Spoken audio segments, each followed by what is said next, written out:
Hello, অনেকদিন পরে ফিরে আসলাম। আজ ভিডিও করা হয়নি নানা কারণে, তো ভাবলাম নতুন করে শুরু করি। অনেকটাই বেলা হয়ে গেছে, রান্না বান্না কাজকর্ম হয়ে গেছে, এবার স্নান করবো। ছেলেকে বলেছি স্নান করতে, আমার ছেলেকে স্নান করতে বলেছি, কাঠের উনুনে জল গরম করছে। কি করছিস সোনা? এই যা শীত করেছে, ঠান্ডা জলে স্নান করতে ইচ্ছে করছে না, তাই একটু জলটা গরম করে নিচ্ছি। বাবা,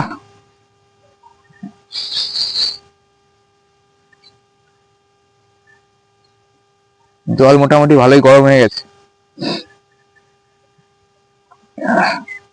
তা আজকে তুমি কি রান্না করলে মা? আজকে আজকে শীতকালের স্পেশাল মেনু রান্না করেছি। কি বলতো, ফুলকপি দিয়ে খিচুড়ি করেছি, কুমড়ো ভাজা, আলু ভাজা। দারুণ খাবার বল সোনা, শীতকালের খাবার খিচুড়ি। ও ভালোই তো জ্বলেছে সোনা আগুনটা। জল গরম হয়েছে?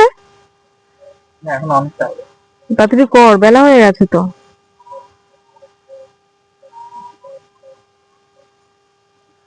এঁচড় গাছটায় এবার প্রচুর এঁচড় ধরেছে, এত সুন্দর এঁচড় ধরেছে। দেখো তোমাদেরকে দেখাচ্ছি ঠিক করে, দেখো কত এঁচড় ধরেছে।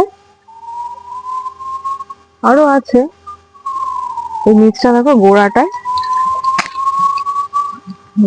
অনেক।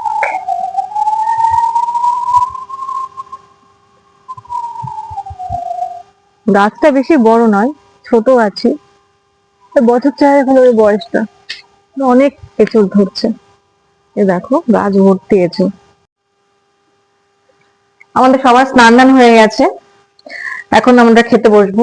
এই যে খিচুড়ি বাড়া হয়ে গেছে, এরপর এবার আলু ভাজা, কুমড়ো ভাজা থালায় দিয়ে দেবো।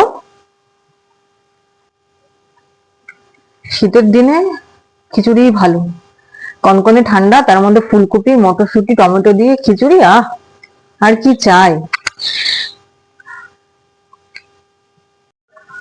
তোমাদের যদি ছোট্ট ভিডিওটা ভালো লাগে, লাইক করো, সাবস্ক্রাইব করো। Thank you.